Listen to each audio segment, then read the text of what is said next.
मी काय म्हणतेय, बस किती दिवस बघाल. चला या, निघा घराबाहेर, या पावसाचा आनंद लुटूया एकत्र. Welcome to our life cart.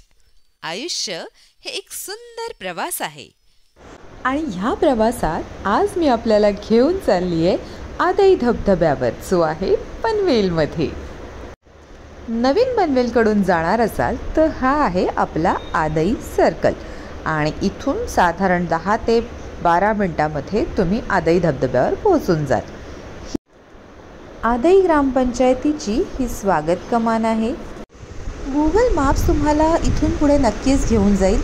थोडंफार चुकलात, कुठे अडखळलात तर 2 लँडमार्क्स तुम्हाला दाखवून ठेवते. एक आहे हा आदईचा आपली जिल्हा परिषदेची शाळा आणि हे ग्रामपंचायतीचं कार्यालय. पुढे जसं तुम्ही पोहोचाल नो पार्किंगचा एक बोर्ड दिसतो. तिथे अलाउड नाही असं लिहिलं आहे, पण आम्ही पोहोचलो तेव्हा इथे बऱ्याच गाड्या ऑलरेडी पार्क होत्या आणि आम्ही ही गाडी तिथेच पार्क केली आणि पुढे चालायला लागलो.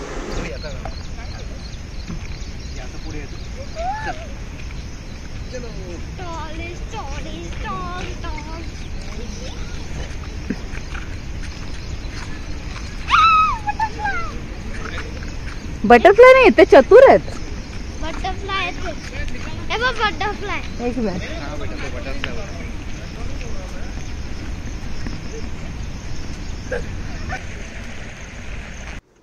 हा संपूर्ण नो ट्रेक धबधबा आहे आणि धबधबा तुमची आव्हान पेलण्याची क्षमता जितकी आहे तितक्या उंचीपासून तुम्हाला नक्कीच मिळतील. आता हा बघा, सरळ सरळ चालायला सुरुवात केली आणि आपण ह्या धबधब्यापाशी पोहोचलो सुद्धा. इथे एक चौकोनी कुटुंब छोट्याशा मुलाला रेनकोट घालून भिजत होतं. काही हरकत नाही आहे ना, की तुम्ही उगीच रिस्क घेण्यात पण काही अर्थ नसतो. तुम्हाला जेवढं जमतं तेवढं आणि पावसाचा आनंद पण घेता येतो. त्यापेक्षा अजून काय वेगळं हवं आहे. आमची आव्हान पेलण्याची थोडी क्षमता वाढली आहे, त्यामुळे आम्ही थोडं पुढे जायचं ठरवलं. तिथे काही आम्ही भिजलो नाही. ह्या धबधब्यापासून 10-15 मिनिटावरच शहर आहे. तिथे आपली खाण्यापिण्याची सोय नक्कीच होऊ शकते. पण इथे आम्हाला एक बुटिका बाल आणि एक पॉपकॉर्नवाला, ते पण परतीच्या वेळेला दिसले. बाकी इथे चहाची टपरी आहे, जिथे चहा आणि बिस्किट आपल्याला मिळून जाईल. ह्याच्या व्यतिरिक्त काही नाही. जर अशा फेसाळत्या पाण्यात जर जास्त वेळ काढायचा असेल तर मग मी काय सांगायची गरज, तुम्हाला माहितीच आहे. आपली शिदोरी घेऊनच या नक्की.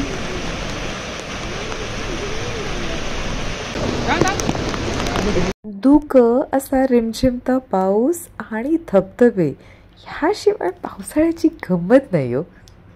चला आता धबधब्याकडे जाऊया. इथून डाव्या बाजूने गेला असता तर सरळ सरळ रस्ता लागला असता. आम्ही हा रस्ता निवडला, झऱ्यामधला. माझा मुलगा थोडा घाबरत होता, परंतु तो रस्ता सेफ होता, त्याच्यामुळे आम्ही त्याला घेऊन पुढे गेलो. अर्थात आम्ही ते चेक केलं होतं आणि तुम्हाला पण ते सजेस्टेड नक्कीच असेल. आधी अंदाज घ्या आणि मग पुढे जा, नाही का. आता आम्ही अंदाज घेतला तेव्हा काही मद्यप्रेमी त्या ओढ्याची मजा घेत होते. सो शेवटी आम्ही तो रस्ता सोडला आणि नॉर्मल रस्त्याने येऊन एका पहिल्या स्पॉटवर थांबलो, जिथे धबधब्याचं पाणी पण येत होतं आणि थोडीशी बसायला जागा दगड होती.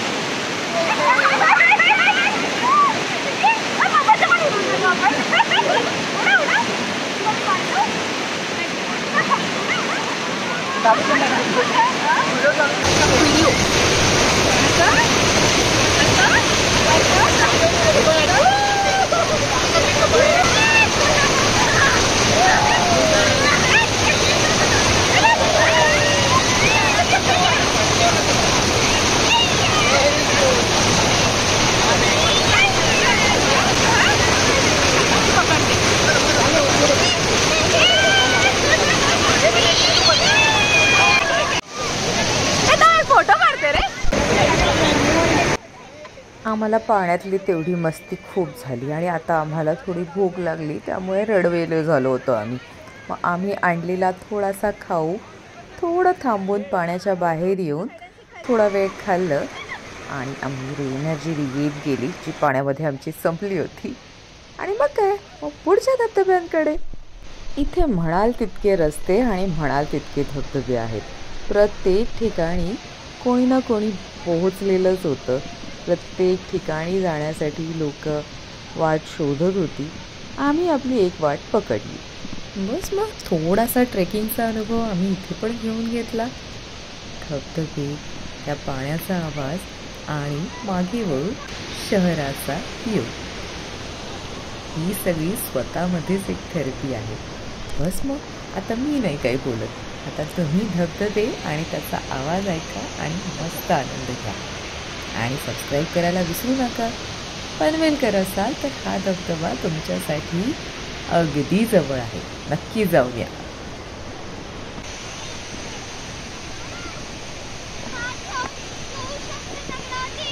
ओके.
व्हिडिओ आहे व्हिडिओ.